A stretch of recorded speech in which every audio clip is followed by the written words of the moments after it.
दोस्तों आखिरकार दो देशों के बीच में युद्ध कैसे होता है? क्या संसद से इसकी अनुमति लेनी होती है या बिना अनुमति के ही कोई भी युद्ध जो है वो कोई भी देश किसी दूसरे देश के साथ में लड़ सकता है? आज हम लोग इसके बारे में बातचीत करने वाले हैं। देखिए, भारत के संविधान के अंदर ऐसा कोई भी स्पष्ट उल्लेख नहीं है कि कोई भी युद्ध करने के लिए संसद की अनुमति आवश्यक होती है, लेकिन जब भी युद्ध की स्थिति होती है तो उसका असर आप लोग खेल के मैदान के अंदर तनाव के तौर पर देख सकते हैं। साथ ही के अंदर सीमाओं के ऊपर जो टेंशन क्रिएट होती है, जैसे वाघा बॉर्डर को पूरी तरीके से बंद कर दिया गया है, तो इसका असर जो है वो सीमाओं के ऊपर देखने को मिलता है। और यहां तक कि भारत जब पाकिस्तान के साथ में युद्ध करेगा तो बहुत सारे आतंकवादी जो ठिकाने हैं वो भारत उड़ाएगा, तो धीरे धीरे युद्ध की स्थितियां जो है वो पैदा होती चली जाती हैं। जैसे 1947 के अंदर जब भारत पाकिस्तान का युद्ध हुआ तो संसद से कोई भी अनुमति नहीं ली गई। उसके बाद में 1962 चाइना के साथ में जब हमने वॉर किया तो केवल संसद के अंदर चर्चा की कि हम लोग वॉर की स्थिति में जाने वाले हैं, लेकिन उसमें अनुमति जैसा कोई भी शब्द वहां पर उल्लेख नहीं है।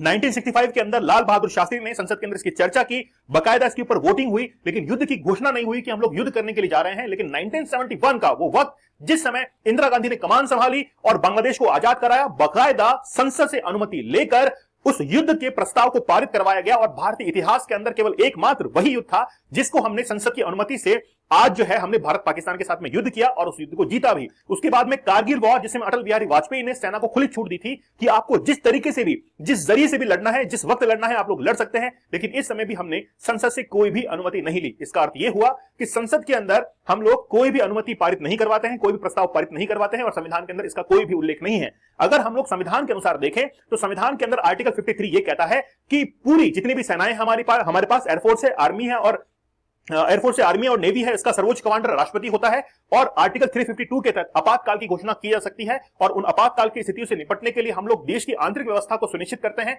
जैसे हमने 1962 के अंदर, 1971 के अंदर सुनिश्चित किया था, ठीक उसी तरीके से आपातकाल की घोषणा हो सकती है। लेकिन संसद से अनुमति का कोई भी प्रावधान नहीं है कि हमको युद्ध करना है या नहीं करना है। चैनल पर नए हैं तो सब्सक्राइब आप लोग जरूर कीजिएगा।